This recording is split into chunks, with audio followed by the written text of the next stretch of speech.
Saudara-saudariku yang terkasih, hari ini Selasa, tanggal 28 September 2021. Saya Romo Siga dari Paroki Santo Stefanus, Surabaya. Dalam nama Bapa dan Putra dan Roh Kudus. Amin. Yesus mengarahkan pandangannya untuk pergi ke Yerusalem.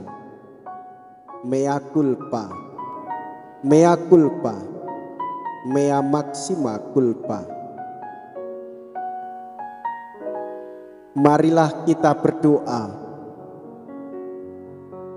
Allah Bapa yang Maha Baik,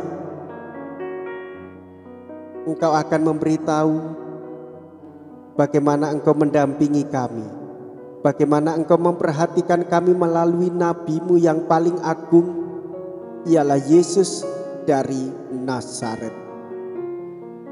Kami mohon kepadamu semoga hati dan budi kami Kau tuntun kepada kedamaian berkat Roh-Mu. Dengan pengantaraan Yesus Kristus Putra-Mu Tuhan kami, yang bersama dengan Dikau dalam persatuan Roh Kudus, hidup dan berkuasa Allah sepanjang segala masa. Amin. Tuhan bersamamu dan bersama Roh-Mu. Inilah Injil suci menurut Lukas. Dimuliakanlah Tuhan. Lukas bab 9 ayat 51 sampai dengan ayat 56.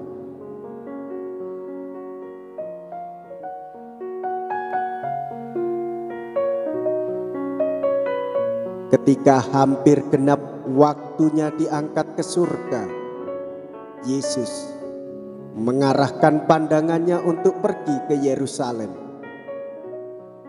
Diutusnya beberapa utusan mendahului dia. Mereka itu pergi lalu masuk ke sebuah desa orang Samaria untuk mempersiapkan segala sesuatu baginya. Tetapi orang-orang Samaria di situ tidak mau menerima dia karena perjalanannya menuju Yerusalem. Ketika dua muridnya, yaitu Yakobus dan Yohanes, melihat hal itu, mereka berkata, "Tuhan, bolehkah kami menurunkan api dari langit untuk membinasakan mereka?"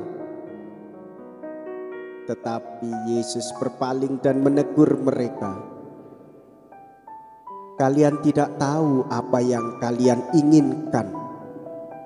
Anak manusia datang bukan untuk membinasakan orang, melainkan untuk menyelamatkannya."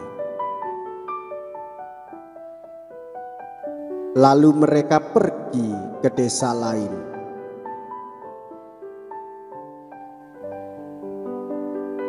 Demikianlah sabda Tuhan. Terpujilah Kristus.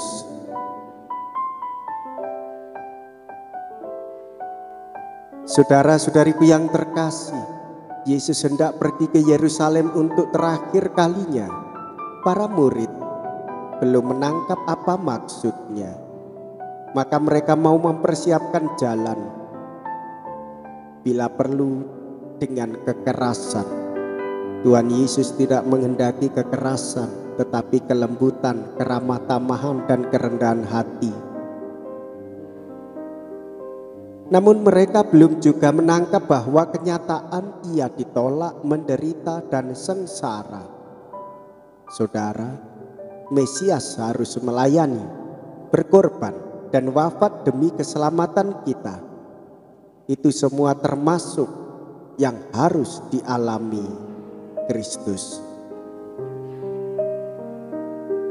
Saudara-saudariku yang terkasih, kita sebagai orang beriman patut bersyukur menjadi murid-muridnya.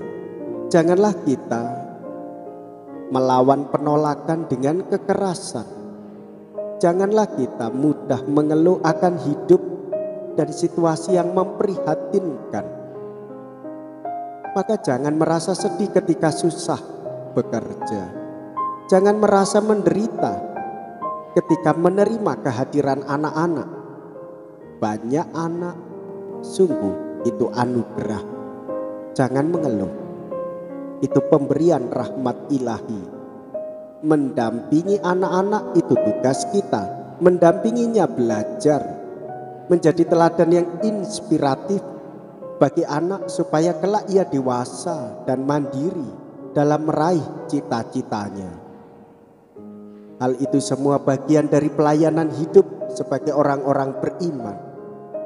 Saudara-saudari, kesusahan sehari cukuplah sehari saja.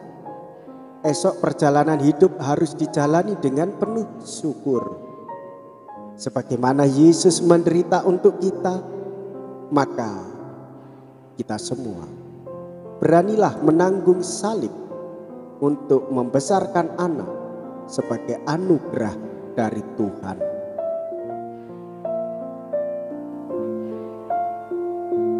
Marilah kita berdoa. Allah Bapa yang sungguh maha baik, berkatilah kiranya anggur roti ini menjadi lambang perjanjian-Mu. Semoga kami dapat menghayati bahwa Engkau bersatu dengan kami dalam diri Yesus Mesias, hamba kedamaian yang sungguh menyertai kami kini dan sepanjang masa. Amin. Tuhan beserta kita sekarang dan selama-lamanya. Semoga Allah yang Maha Kuasa memberkati saudara-saudari sekalian, Bapa dan Putra dan Roh Kudus. Amin.